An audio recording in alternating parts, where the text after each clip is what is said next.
तर मुंबई मानखुर्दमध्ये 3 मजली बांधकाम कोसळले, 7 जणांचा यामध्ये मृत्यू झाला। रेस्क्यूसाठी एनडीआरएफ अग्निशामक दल घटनास्थळी दाखल झालेले आहेत। स्थानिक नगरसेवक नवनाथ बनी हे सध्या घटनास्थळी आहेत।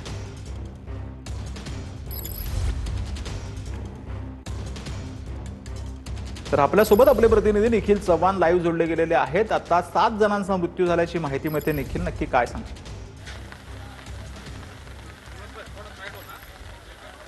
नक्की सचिनजी, आपण सध्या त्याच घटनास्थळी आहोत ज्या ठिकाणी संपूर्णपणे रेस्क्यू ऑपरेशन आहे ते सध्या सुरू आहे। आतापर्यंत 7 जणांचा यामध्ये मृत्यू झाल्याची माहिती आहे, ती या ठिकाणी प्राथमिक माहिती आहे ती मिळते। यामध्ये एक महिला आहे आणि हे बाकीचे सर्व 6च्या 6 ही लहान मुलं असल्याची देखील या ठिकाणी माहिती आहे ती मिळते।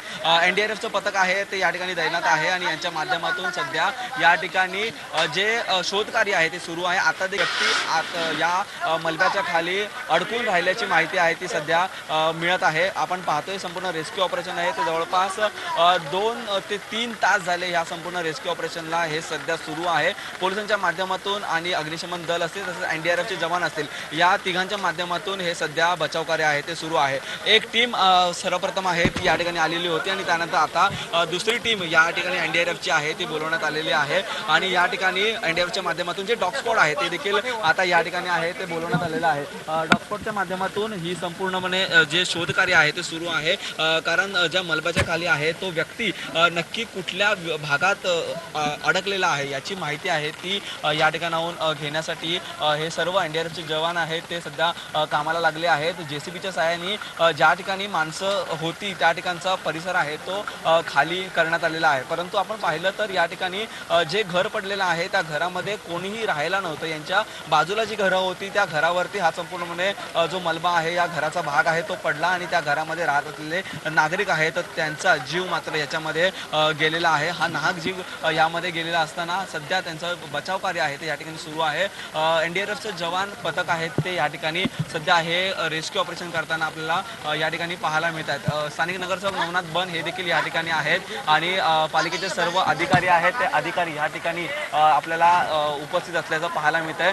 पोलिसांच्या माध्यमातून हे सर्व जे परिसर आहे त्या ठिकाणी नागरिकांना मात्र खाली करण्यात आलेला आहे, कारण आजूबाजूचा संपूर्ण परिसर पाहिला तो दाट वस्तीचा आहे। या ठिकाणी अत्यंत लहान लहान घरं आहेत आणि या लहान घरामध्ये मोठ्या प्रमाणात ही जी नागरी वस्ती आहे ती सध्या पाहायला मिळते। त्यामुळे या ठिकाणचा संपूर्ण परिसर आहे तो नागरिकांकडून खाली करण्यात आलेला आहे। आजूबाजूला लहान मोठे दुकान आहेत आणि ही जेव्हा इमारत पडली, हे जेव्हा घर पडलं त्यावेळी लहान मुलं या ठिकाणी खाली खेळत असल्याची माहिती आहे ती स्थानिकांनी दिलेली आहे। त्यामुळे लहान मुलं याच्यामध्ये दगावल्याचं प्रमाण आहे ते जास्त आहे। एक महिला आणि जवळपास 6 मुलं, लहान मुलं मुली यामध्ये आतापर्यंत मृत्युमुखी पडलेल्या आहेत। अत्यंत दुर्दैवी घटना आहे याच विभागात आहे ती अत्यंत दाट नागरी वस्ती असल्याचं चित्र आहे ते आहे। आणि त्यानंतर या घराचं जे काम चालू होतं, या घराचं काम सुरू असताना त्याचं जे फाउंडेशन आहे, जे खालचा जो तळमजला असतो तो तळमजला सर्वप्रथम सकाळी आहे तो सरकलेला होता आणि त्यामुळे ह्या ठिकाणी काम असलेलं होतं